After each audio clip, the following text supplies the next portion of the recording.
आप देख रहे हैं आरएनटीवी नेशनल। मैं हूं ऋषभ आपके साथ। बांग्लादेश चुनाव में कट्टरपंथी ताकत को भले पूरी जीत ना मिली हो, लेकिन जहां जहां उसे जमीन मिली है वो भारत के लिए बड़ा राजनीतिक सवाल खड़ा कर रही है।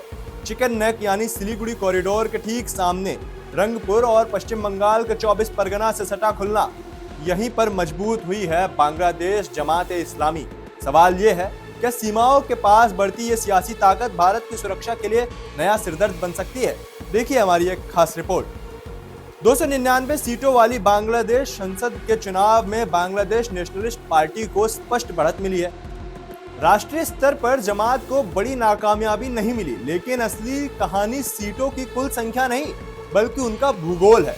रंगपुर और खुलना दोनों डिवीजन भारत की सीमा से सटे हुए हैं और दोनों जगह जमात ने उल्लेखनीय प्रदर्शन किया है। रंगपुर सीधे उस इलाके के सामने पड़ता है जिसे भारत में सिलीगुड़ी कॉरिडोर या चिकन नेक कहा जाता है। यही पतली सी जमीन की पट्टी असम, अरुणाचल, मेघालय, मणिपुर, मिजोरम, नागालैंड और त्रिपुरा को बाकी भारत से जोड़ती है। यानी ये सिर्फ जमीन नहीं, भारत की रणनीतिक लाइफलाइन है। ऐसे में सीमावर्ती इलाकों में कट्टरपंथी सोच का उभार सिर्फ सियासी मुद्दा नहीं, सुरक्षा का भी सवाल है। बांग्लादेश जमात-ए-इस्लामी का इतिहास 1971 के मुक्ति युद्ध से जुड़ा है, जहां उसके नेताओं पर पाकिस्तान के साथ खड़े होने और भारत विरोधी रुख के आरोप लगे थे। पार्टी प्रमुख शफीकुर रहमान के कुछ बयानों में भारत को लेकर तीखी आलोचना सामने आई है। कट्टरपंथी हलकों में चिकन नेक को भारत की कमजोरी बताने जैसा बयान भी सुर्खियों में रहे हैं। भले यह आधिकारिक नीति ना हो, लेकिन ऐसी बयानबाजी सुरक्षा एजेंसियों को चिंता बढ़ा देती है।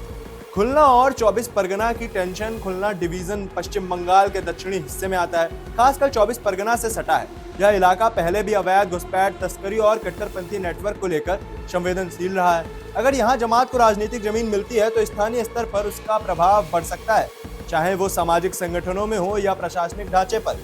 विशेषज्ञ मानते हैं कि सीमावर्ती इलाकों में राजनीतिक और वैचारिक असर का सीधा प्रभाव सीमा पार भी महसूस होता है। रंगपुर और खुलना के कुछ इलाकों में हिंदू आबादी भी अच्छी खासी है। चुनाव से पहले और दौरान यहाँ तनाव और हिंसा की खबरें भी सामने आई। राजनीतिक ध्रुवीकरण बढ़ा और अब सवाल ये है कि आगे हालात किस दिशा में जाएंगे।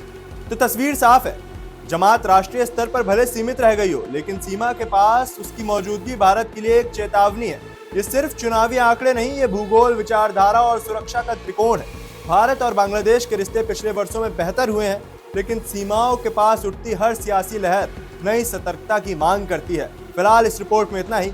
आप देखते रहिए आरएनटीवी नेशनल। मैं हूं ऋषभ।